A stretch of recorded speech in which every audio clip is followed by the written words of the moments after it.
Welcome back to Hardball. Former Vice President Dick Cheney continues to defend his record and to criticize the Obama administration. But some of his statements just don't pass the truth test. Let's turn to two reporters who have been fact-checking the former vice president's public statements. Jonathan Landay is national security correspondent for the McClatchy newspapers, and Warren Strobel is their foreign affairs correspondent. Let's move on to a couple of thoughts. Here's the former vice president trying to blame former CIA Director George Tenet for making a connection between Saddam Hussein and 9/11. Let's listen.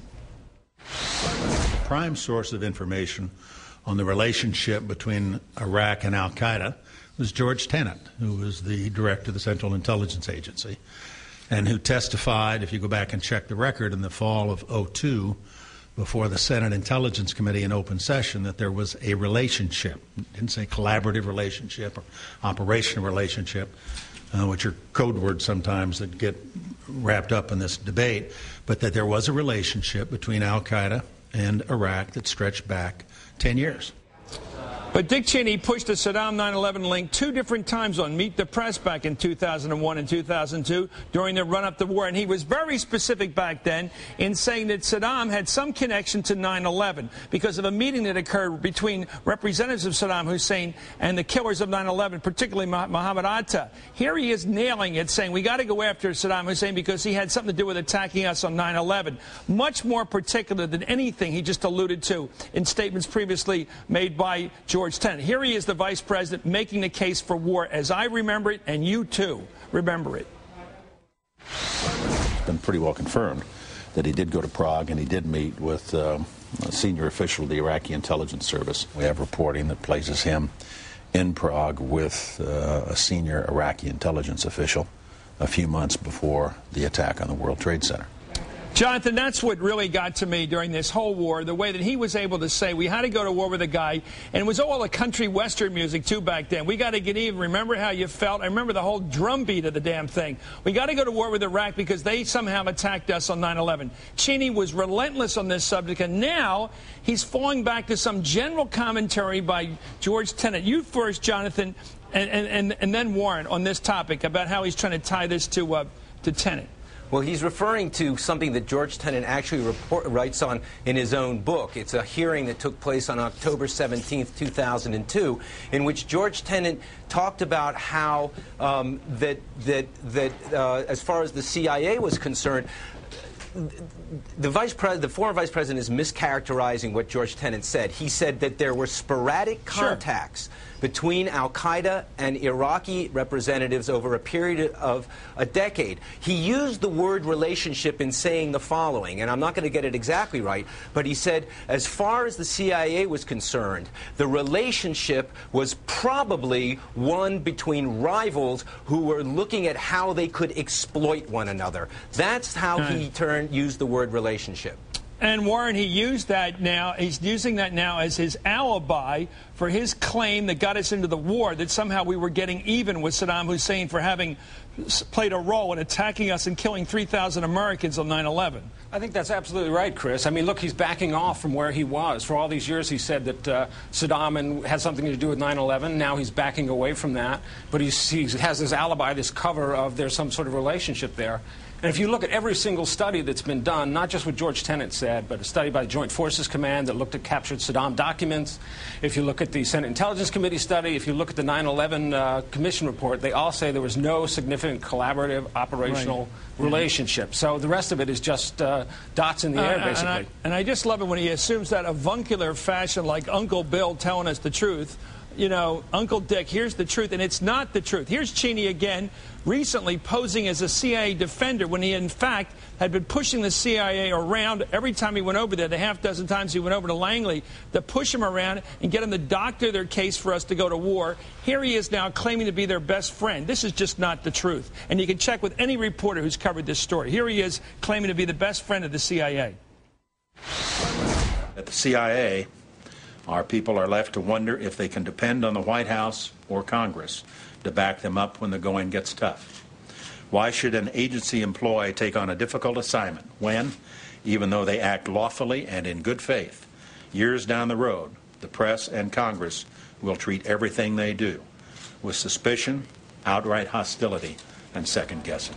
And here's what a really great reporter for the Washington Post wrote back when it mattered, back in 6503, after we get into that war that we were led into by Cheney. Vice President Cheney and his most senior aide, that's Scooter Libby, made multiple trips to the CIA over the past year to question analysts studying Iraq's weapons programs and alleged links to al-Qaeda. Catch it?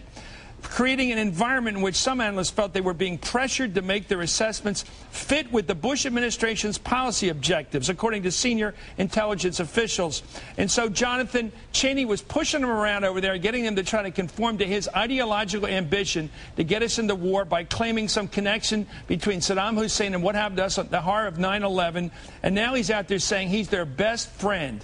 Well, look, there's 2 points. First of all, we know that when they were preparing Colin Powell's speech to the UN, Scooter Libby tried to push this nonsense about Mohammed Atta meeting with an Iraqi agent in Prague into Colin Powell's speech, and they refused to do it. But second of all, let's remember who started beating up on the CIA first. It was Donald Rumsfeld and Mr. Cheney. Sure. How did they do it? They were talking about how incompetent the CIA was, that they had failed to detect the Indian nuclear test, that they had failed to detect the North Korean missile test, and that it was their fault that they were unable to know the full extent of Saddam's nuclear weapons program before the first Gulf War. So let's talk who started demonizing the intelligence community first.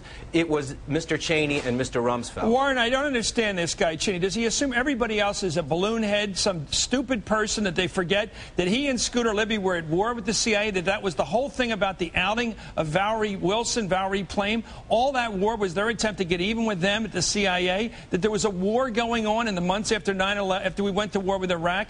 Do they expect everybody forgot that? So Cheney can come out now and said, we were on the same side of the CIA. They're the ones that outed the agent. I think that's right. I mean, it's sort of a question of the big lie. And, you know, Cheney's argument is not with us. It's with the facts as we know them. But they keep repeating it often and often enough. They believe that maybe the American public will buy it. And the other part of this, Chris, I think, is that, you know, he's emerged or appointed himself as the true defender of the Bush administration's security legacy. Yeah. He's out there almost every week in an almost unprecedented fashion for a former vice president. Scooter Libby lost his law license. He lost it. He's got 400,000 of community service hours to do. He's got a felony record now because they were going to war with the CIA. Does everybody forget this? Let's take a look at, here's Dick Cheney again here, talking about only a few bad apples being responsible for Abu Ghraib. He's still saying it. There has been a strange and sometimes willful attempt to conflate what happened to Abu Ghraib with top-secret program of enhanced interrogations. At Abu Ghraib, a few sadistic prison guards abused inmates in violation of American law, military regulation, and simple decency. For the harm they did to Iraqi prisoners and to America's cause, they deserved and received Army justice.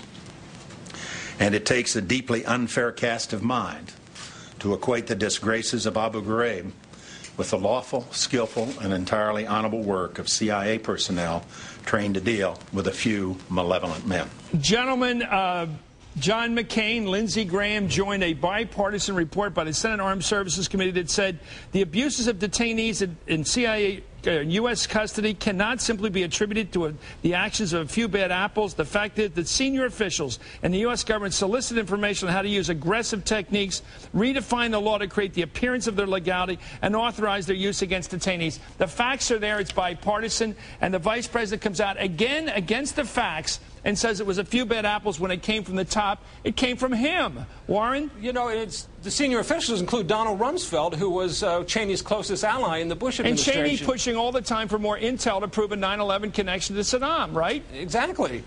You guys are great. By the way, you ought to get a Pulitzer for this. Thank you, Jonathan Landy. Thank you very much, Warren Strobel. Congratulations to your boss at McClatchy for giving you the time to do some great journalism.